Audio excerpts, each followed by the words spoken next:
Упрощенная система налогообложения УСН – один из налоговых режимов, подразумевающий особый порядок уплаты налогов. Он ориентирован на представителей малого и среднего бизнеса. Глава Республики Ингушетия Махмуд Али Калиматов подписал закон о снижении налоговой ставки с 6% до 2% для стимулирования развития вышеперечисленных категорий предпринимательства. Примерно в цифрах просто скажу, чтобы было понимание. Если предприниматель с оборота 1 000 000 рублей оплачивал раньше 60 тысяч налога, то сегодня это 20 тысяч.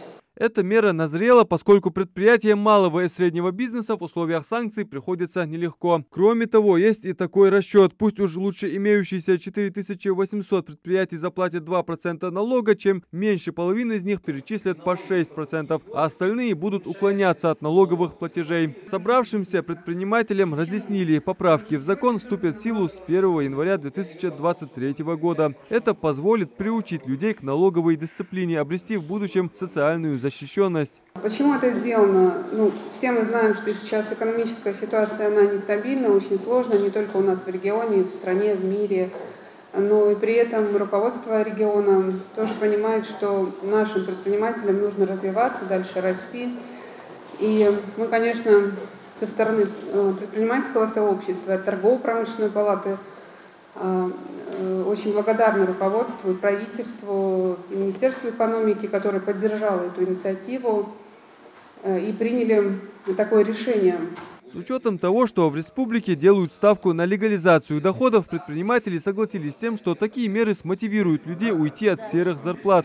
Их встреча с ответственными чиновниками продолжилась в формате живого диалога. Желающие смогли задать все интересующие их вопросы.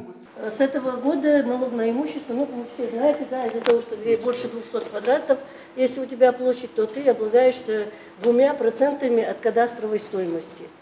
Но работая уже несколько лет именно в этой сфере, работая в торговом доме, чтобы понимали, о чем идет речь, например, у меня не получается при всем моем желании, заплатить 1 100 000 в год только имущественный налог.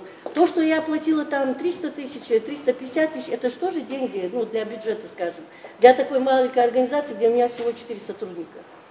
При этом, когда у меня сегодня увеличился вот этот процент на имущество, я просто я вынуждена просто закрыть это, наверное, пусть уходит это, не знаю, куда это.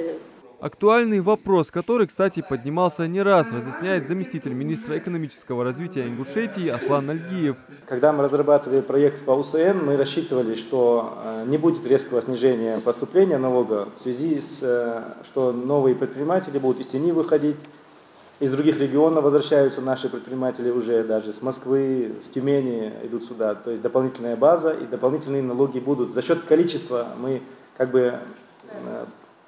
планировали, что возместим. Сейчас нам нужно посмотреть, как этот закон проработаем, как мы проработаем. Если не будут больших выпадающих сумм хотя бы, то этот вопрос, я думаю, с 2023 года можно вынести на рассмотрение. И в парламент на уровне, если имущество принадлежит организации, это на уровне региона принимается законопроект, рассматривается. Если как физлица принадлежит и предпринимателям, это уже на уровне администрации. Одним из значимых рычагов финансово-экономической опоры для субъектов МСП является фонд поддержки предпринимательства, который не только выдает займы, но и сопровождает предпринимателя на всех этапах производства. Всего за последние 2 года оказали поддержку 84 заявителям на общую сумму около 150 миллионов рублей. Обязательное условие для получения средств из фонда – четко составленный бизнес-план и регистрация как субъекта малого или среднего бизнеса. Чтобы вы понимали, все деньги, которые предоставляет фонд поддержки предпринимательства, это деньги, полученные фондом поддержки предпринимательства, как субсидии через наше Министерство экономики, которое предоставляет эту сумму, и мы распределяем их по предпринимателям. Дальше мы работаем как?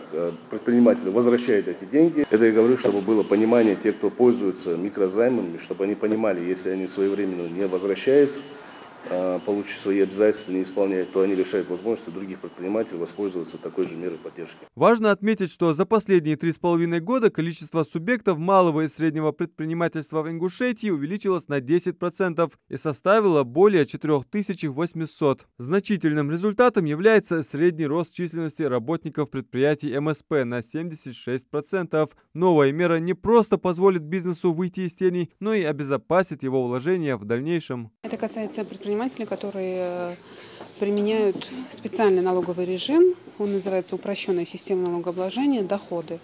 То есть от всех доходов исчисляется сумма налогов 2%. В регионе также введен институт самозанятых, и за первые 7 месяцев текущего года 6 тысяч физических лиц зафиксировали свой статус и применяют льготный налоговый режим, что позволяет им легально вести бизнес и получать доход от подработок. Кроме того, в 2021 году начато предоставление грантов субъектам малого и среднего бизнеса, которым присвоен статус социального предпринимателя. Так, гранты на общую сумму 3 миллиона рублей выданы 7 субъектам МСП, осуществляющим деятельность, направленную на достижение общественно полезных целей и способствующую решению социальных проблем общества, отдых и оздоровление детей, культурно-просветительская деятельность, сохранение и защита самобытности. Адам Мережков, Магомед Дарсигов, Новости 24.